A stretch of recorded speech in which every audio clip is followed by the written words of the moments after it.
Welcome YouTube. I wanted to introduce my POS, my piece of Samsung refrigerator.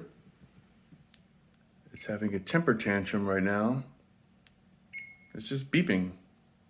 Random beeping, once in a while, has a mind of its own.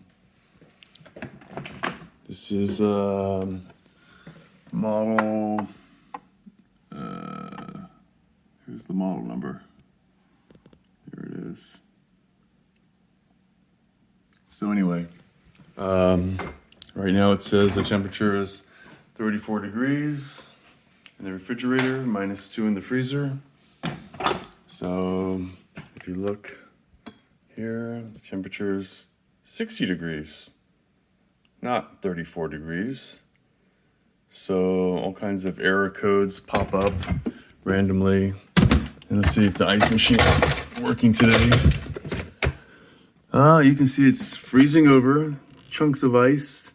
That's just the beginning. It gets completely worse, stops producing ice, and completely freezes up. Even after Samsung sent the repair person with the repair kit to fix the problem, still not fixed.